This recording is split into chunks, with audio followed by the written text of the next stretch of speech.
Wagga Racecourse has been a hive of activity since about 5 o'clock this morning, with horses doing their final preparations for tomorrow's Champion Stakes and the minor events on the program. 14 runners in the Champion Stakes, and the only visitor that had arrived when we were at the track this morning was the Benalla trained Don Repeaters.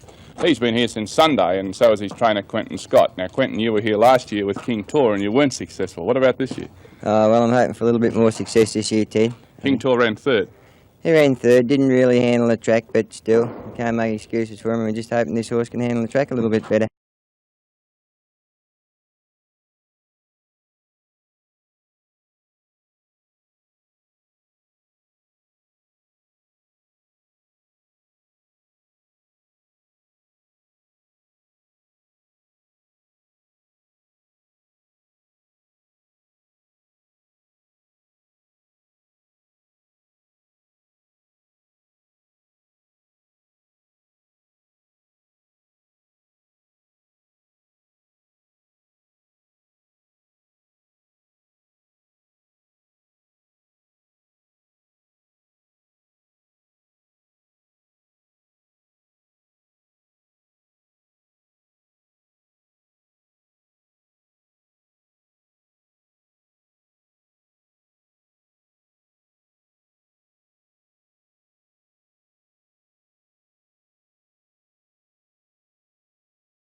That horse in the white cap, whichever it is, they're racing now, and Murrumbidgee's missed the start from the inside. Ilda Choice didn't begin all that well. Oconto and Orlandi got out quickly.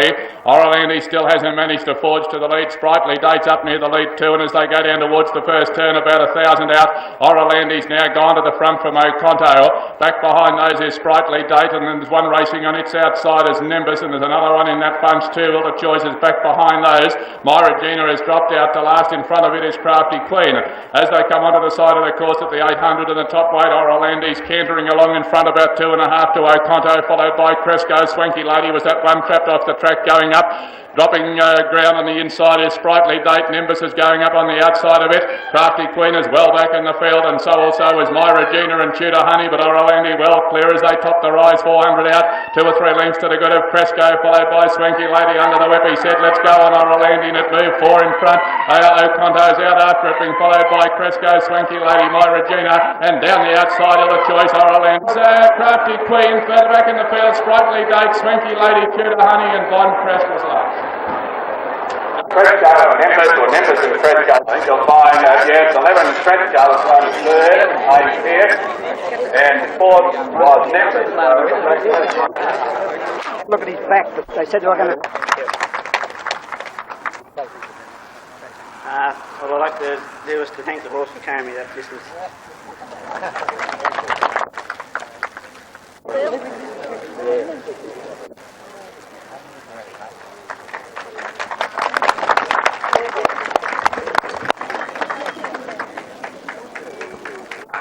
To present the trophy to the winning owners.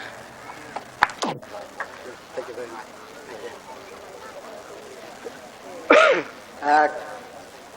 Committeeman of the Murrumbidgee Turf Club. That's one second. That's 50 each way. Number 12, Bo Visit, LM Fenn. Number 12, Bo Visit, LM Fenn. 13,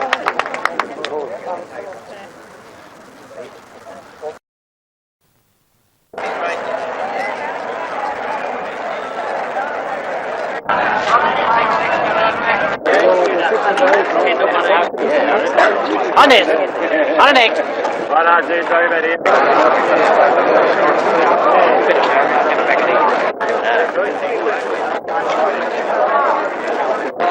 88, I guess. Yeah, we're running close. Murrumbidgee is 30 to 5 each way.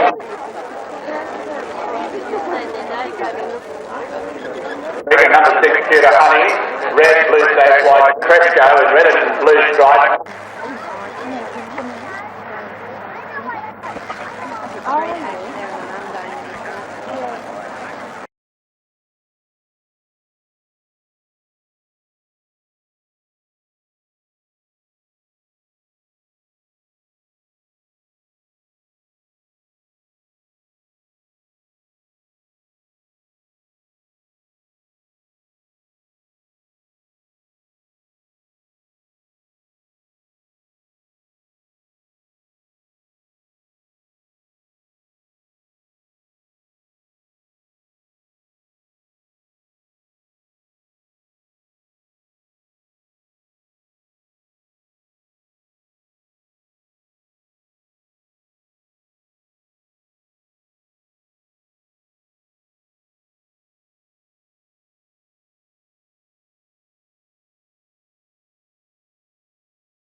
Chunganoff will tomorrow contest his second Wagga Gold Cup. Last year, the Graham Rogerson trained gelding finished a gallant second to Top Guy in the big race. Chunganoff and Top Guy down near the rail, race through, and Top Guy, Damien Oliver, has won. The 6-year-old is a ball of muscle, and his stable believes he's a great chance to go one step better tomorrow. Looking very well and feeling very well. Yep, he should be very hard to beat in the Cup. Chunganoff has plenty going for him. He'll be ridden by the informed Justin Sheehan. He's drawn barrier 1 and looks well weighted with 55.5. However, in a quality field, there are many dangers. Probably the Gay Waterhouse trained Western Approaches. He'd be very hard to beat. She'll have him in tip-top order. And Dupane, I reckon, nice up-and-coming stayer from Alan Bell's stable. But, you know, I don't think they've been around the track before. You know, he's got an advantage of being around this track. The Cup is arguably Wagga's biggest event of the year, and a large crowd was at the MTC today for the start of the 3-day carnival. More than 15,000 people are expected to attend the carnival, providing a huge boost to the city's economy. Today was a dream start. Racegoers were out in force, the MTC hoping the perfect weather continues tomorrow. You know, I know the farming community want rain. I'm a farmer, I need rain, but I think, you know, if it waited till Sunday, if it does wait till Sunday and then rains, everyone will be happy, because this is a big occasion for Wagga, for the business houses of Wagga. Graham White has selected Sydney stayer Dupane to win the Cup ahead of Western Approaches and Fair Ed. His best bets for Cup Day are Black Festival in race 3 and Try Time in race 4, the Murrumbidgee Guineas. Gerard Guthrie, Win Sport.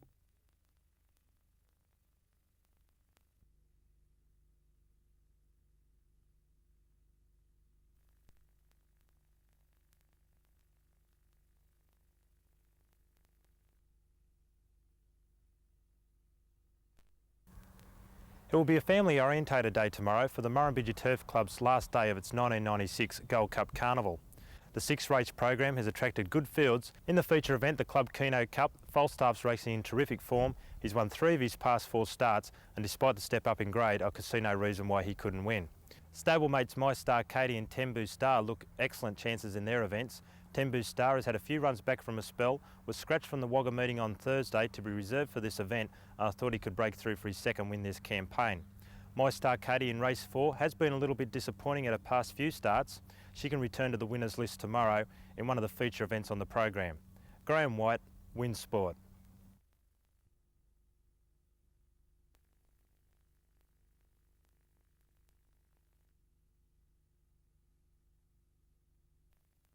The largest inland city in New South Wales has swelled for its rich racing carnival, and with perfect weather, the Murrumbidgee Turf Club is abuzz with all the colour and hype of racing, especially on the betting scene, where the bets were flying thick and fast.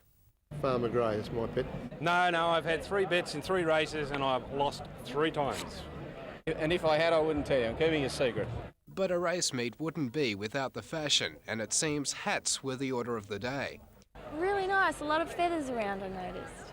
I think it's an essential part of racing. Everyone is interested in it, be they the entrants or trainers or husbands, wives, whatever. And everyone's just got magnificent outfits on, it's amazing. Another essential element of the race is the bookies, who are out in full force attracting the punters, some winning, others not having their best day. About square at the moment. We got away to a bad start with a favourite that won, and that race was all right for us. I'm losing. Should be winning, but I'm losing. Once again, the Wagga Gold Cup is proving the spirit of the races is still strong in country New South Wales. Matthew Cargill, Win News.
Shirley being followed by Hunter Magic, and in that group of horses was Drama Story. And last of all is Jake's Kingdom as they settle down and run around the first corner and try.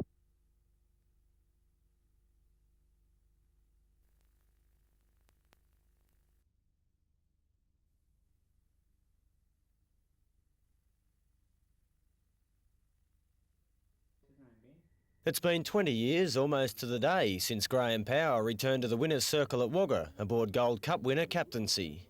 Everything just sort of fell into place on the day, and the race was run to suit him. The horse was right, and he won. Yeah, and it was a real buzz because to achieve something like that was just unbelievable. The win ranks among the best in his 33-year riding career. Beating the Metropolitan Invaders, a huge thrill. Oh well, it was something that I'd never ever pictured doing, like riding a Wagga Cup winner. I just thought it'd be something that, well, not many local riders ever done, but would like to. Power holds the record for the most winners in the Southern District Racing Association, but at age 51 he's gunning for at least one more, ideally tomorrow's Town Plate. It's one race that's eluded me. 1 year I probably should have won on Ch7 Ch9. He got interfered with just after the start, and I think he finished 5th, not far from the winner. But apart from that, I've never had a ride in it that I could say would be a real big chance, and he was my chance and I missed it. While Graham is still chasing his first Town Plate, Victoria Park is an early favourite to win the feature 2 years running. If successful, the Sydney Sprinter will be the first to do so in 20 years. Bookmakers have Victoria Park a 5-2 favourite, ahead of Green Waters and the David Blundell-trained Brimstone. Blundell's other two runners, Zor Eagle and Carvel Inn, are among the each-way chances, Semi Armu the outsider. With the erection of extra grandstands and marquees, all is set for this year's Cup. It's estimated more than 13,000 people will attend. For those involved in local racing, it's an exciting time. It's just sort of something that you gear up for towards each year, and when this year's over, they'll start gearing up towards the next one. Peter Doherty, Winsport.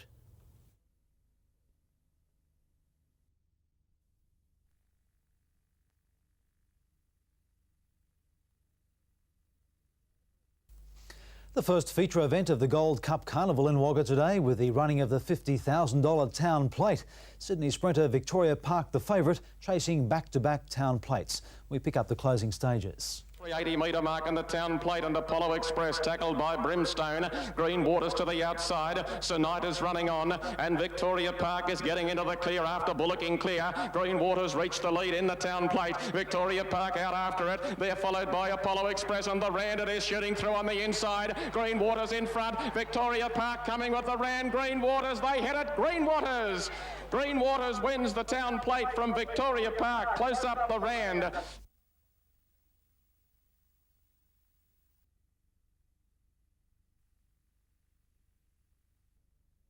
It's the glitz and the glamour of Gold Cup Day in Wagga that makes it one of the city's biggest days. Not just on the sporting scale, it's a major social event also. It's really good. A lot of people get out here and dress up. It's good to see. Mainly social for me, but yeah, I enjoy the fashion. A bit of betting, a bit of drinking, that kind of thing. Oh, a little bit of both. I never do any good on the horses, but I'm here for the social life, yes. Crowds come in their thousands to witness country racing at its best, the carnival attracting top-class horses, trainers and jockeys.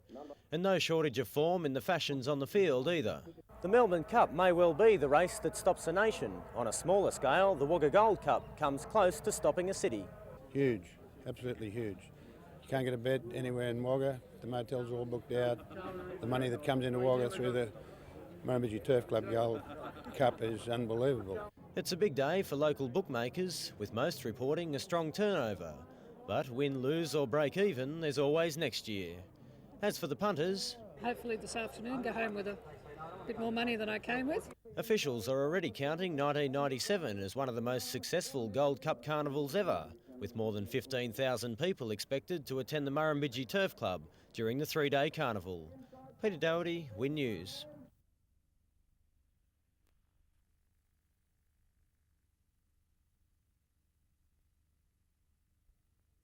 Traditionally, Wagga Gold Cup carnival time is one of the busiest for the city, with all accommodation booked out. The flow-on from increasing tourism numbers is already starting to show in the industry, with an average occupancy rate of 62% for moteliers. In April, the figure soared to 90%, and the trend continued during the Gold Cup Carnival. Staff at the visitor centre were run off their feet. Their numbers were up by about 60%, the number of people coming through the door at the visitor centre, and Wagga Wagga was booked out. So, you know, the community has a lot to be thankful for with the Murrumbidgee Turf Club, not only because the Gold Cup is such a colourful, fun event, but it brings a lot of money into town. It's estimated each visitor spends at least $120 per night, a major boost for local tourism. Mr Greeley says all indications show Wagga will continue to thrive as it pursues its bid for the Australian Country Cricket Championships. We've just yesterday found out that we've secured the state seminar for the New South Wales Multiple Births Association, and that's happening next spring, so that's up to 75 delegates and their families. So wherever we see the opportunity to put in a bid, whether it's a sporting event or a lifestyle event or a business conference, we're interested in working with local people. So yeah, the trend will continue. It's estimated visitors spend $86 million in Wagga each year. Matthew Cargill, Win News.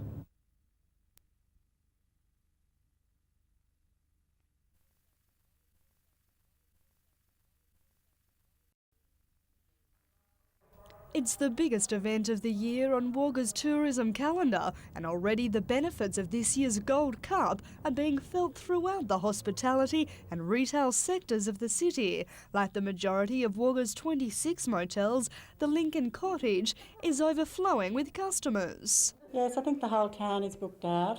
We're the duty motel for April, and according to the books, yes, all the motels are booked out. It's a welcome change. The Wagga motelier claiming the drought has taken its toll on the industry, and local operators are grateful for the boost, however temporary it might be. They have been tough, and I think the next few months will be tough as well. Last year we had and the year before we had the opening of Woolworths, so that brought a lot of business to the town.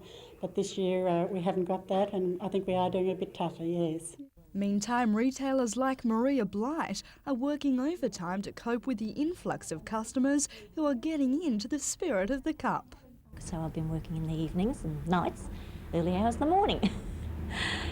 Big showers in the morning to get going and go. And I think it's going to be a wonderful Gold Cup because everybody's excited, they want to dress and have a little bit of fun.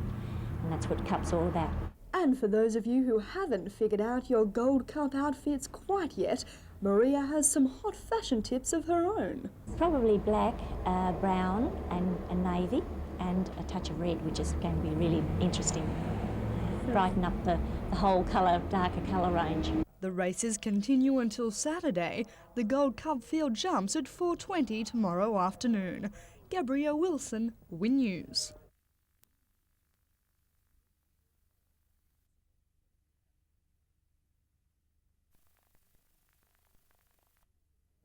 Perfect autumn weather brought racegoers out in force today, everyone and anyone to be seen at this year's Wagga Gold Cup.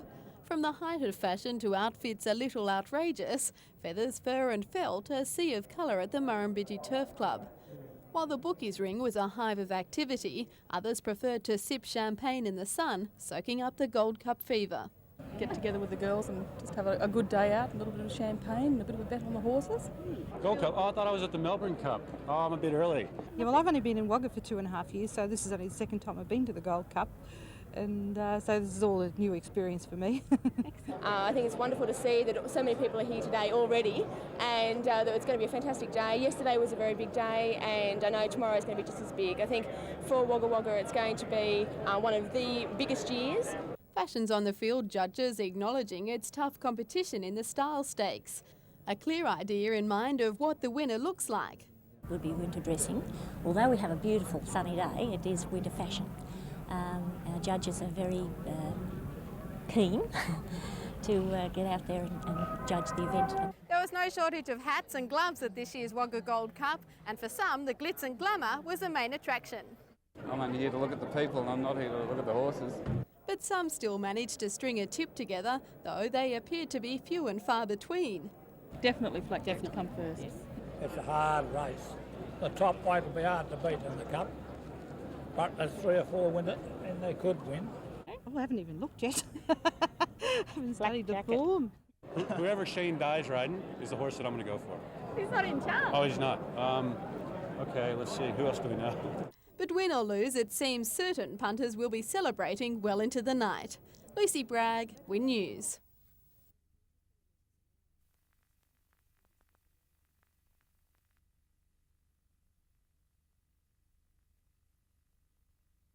Race 5, the club walk around itself, starting adjacent to the club and the racing. The Wagga Gold Cup Carnival is off and running for another year. The cornerstone of thoroughbred racing in the Riverina are again bringing out the fans. However, the action on the track was secondary for a lot of those present, many instead coming for the chance to meet a local legend, three-time Inter-Dominion champion Ch7 Ch9. And while it may be strange to see a pacer at the MTC, trainer-driver Brian Hancock says there needs to be more cooperation between country race clubs to ensure the long-term health of the racing industry. The three codes just stick together and we'll hang in there, you know, which we have. You know, this has brought us a lot closer together with the privatisation and trying to close country tracks down, you know. The country people deserve to see the good horses, and I've always been a great admirer of that. Judging by the number of fans queuing up for a chance to meet the champion, Hancock says the opportunities are there. And our both codes are sort of drawn a bit closer than more people expect, you know. It's just really good they both got together. The support racing has in the region is one of the main factors in the success of horses like Ch7 Ch9. Some great horses come out of the Riverina, you know. I think they said Tie the Knots from over Gundy Guy, and you know, we've got the potential of the climate-wise and country-wise to rear the best horse in the country, in the world, really. True to Hancock's word, local horses came to the fore in the 1600-metre Registered Clubs Association Cup. Went for home, he's more than two clear. Here's Well getting out after Pride Rock now, and they're followed then by Bon Chance. Pride Rock still in front. I don't think they'll pick him up. Little Bon Chance and Well are coming, but Pride Rock's going to be too good, and down to the line goes Pride Rock. Wins it from Bon Chance, tight for third. David Haywood trained Pride Rock, taking the win, the perfect start to his Gold Cup campaign. Ross Smart, Win Sport.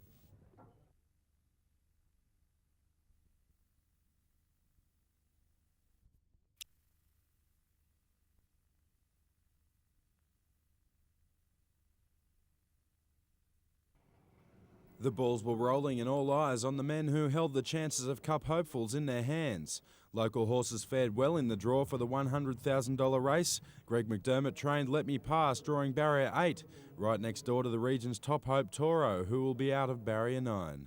Trainer Norm Shin says Toro has the form on the board to make the most of his favourable draw. He's got a bit of speed, so he can get out, and Rodney will find a good posse on him early, I hope.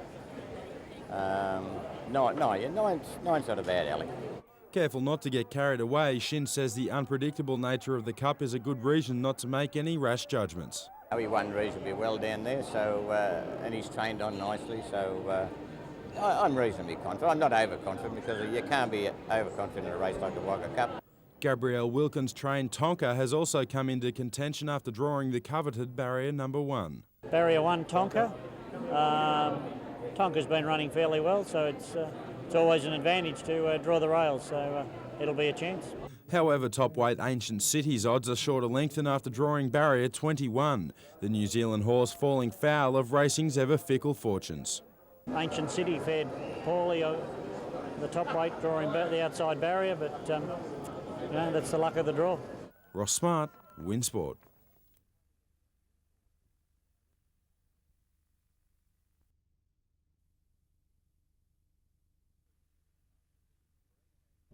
The final touches have been put on the Murrumbidgee Turf Club for the start of the Gold Cup Carnival. The festivities to be kicked off with Sunday's Registered Clubs Association meeting, the 7-race program to act as a warm-up for Friday's main event. What appears now is we've got excellent acceptances for Sunday. Big fields will be the order of the day. Sullivan says local and interstate trainers have really come to the party, with fields right across the week set to feature trainers and horses with previous Gold Cup Carnival experience. Richard Freya's got numerous runners, you know, so it's Ray Lawson has brought 12 horses up from Melbourne. He won the Town Plate last year with Expressage, so that's just to name a few. Amongst the thousands expected to turn up for the start of the biggest week of racing in the region is one extra special guest, three-time Inter-Dominion winner Ch7 Ch9. A different arena for the champ, who along with trainer Brian Hancock will show race fans why he's won 3 Inter-Dominions in a row. Any champion is great to have here for the public, and Ch7 Ch9 certainly is a champion. Ross Smart, Win Sport.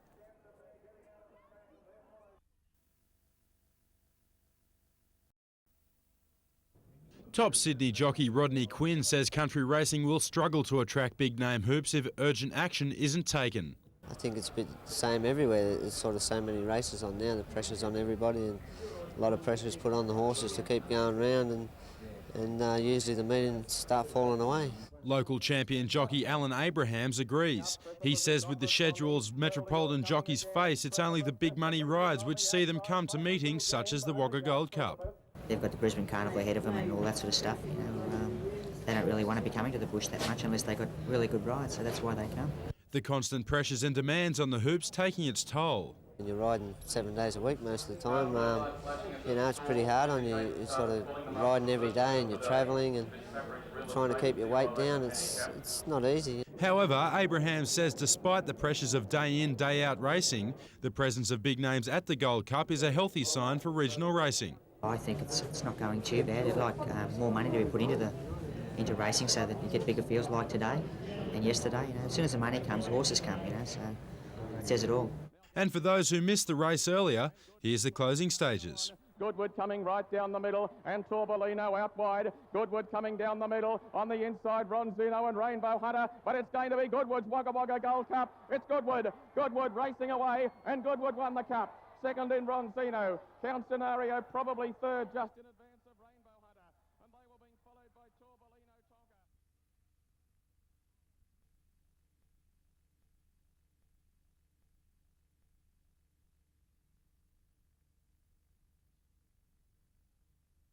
Tonga. They're being followed by Time, third on the fence. Behind them, Pittons, followed by Star Billing. Getting up on the rail is Crows Before Dawn. Wider out is Great Trip, followed by Supreme Butterfly. Hewler Wonder is next in the field as they race past the 300. And Raptor for Ray Lawson is full of running in front, led by more than 2 lengths. Crows Before Dawn is getting out after it now. They're followed by Timed and Pittons and Green Waters. Green Waters is flashing home. Inauguration coming right down the outside. Green Waters has come from last, is bursting through. Inauguration out wide. Inauguration got up to win from Raptor. Green Waters, a great finish in the town plate. In behind them, here's the Prince, followed by Pittons. Crows Before Dawn, Trust in Dreams, Dynamic Plays. And they were being followed by Craze Regret.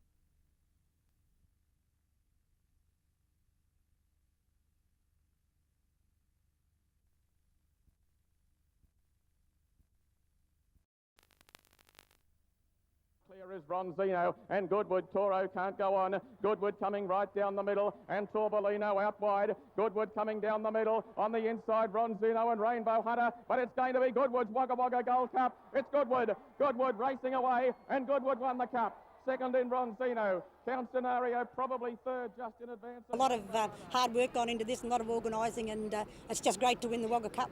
All is once again quiet at the MTC. Attracting a crowd up over 1,000 on last year, the 1999 Wagga Gold Cup has proved to be one of the most successful on record. 1,200 extra paying people this year up on last year, you know, and with a gate in excess of 50,000. Sullivan says the shift in format is to thank for such impressive figures. It's a great formula, it's a great week, and maybe we'll try and look at more things to happen on the Monday, Tuesday, Wednesday to try and build that up. Increased crowds and takings over the 5-day carnival have given the Murrumbidgee Turf Club plenty to think about for the year 2000. Sullivan says the Cup Carnival will be even bigger and better in years to come. We've always got to aim higher, and on Friday we'll sit down with all the staff and we'll go through where we can improve and what we can do. You've always got to be able to improve. Ross Smart, Win Sport.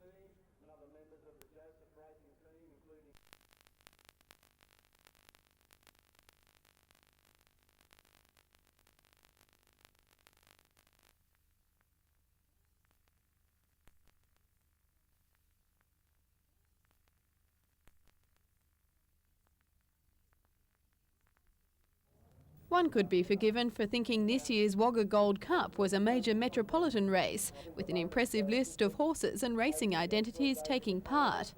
The day has continued to grow in prestige, a lineup of classy jockeys evidence of its success. It's a great atmosphere. It's like a mini Melbourne Cup, and you know, the local people really do get behind it and support it, which is good to see. And you know, it's a great race. It's good prize money. And of course, I've got a decent ride in the race, so it's worth coming. I've had some good success here over the years, and it's great to get back and ride here again, just renew some old acquaintances and hopefully ride a winner or two. It's a great racing club, as I said, atmosphere and a great day's racing. The $100,000 race attracted an influx of city talent, and despite the increased competition, the locals welcome the visitors. If they come down, they bring horses down that they think they can win with, so it makes it a bit tougher, yeah. A chance to see some of the better class horses race, visiting horses, a chance to ride against and watch some of the better jockeys, and the atmosphere with all the crowd and that, it's just a buzz. So with big name racing identities and a top field of horses, all was in readiness for the 1998 Wagga Gold Cup. Alan Hall picks up the final stages.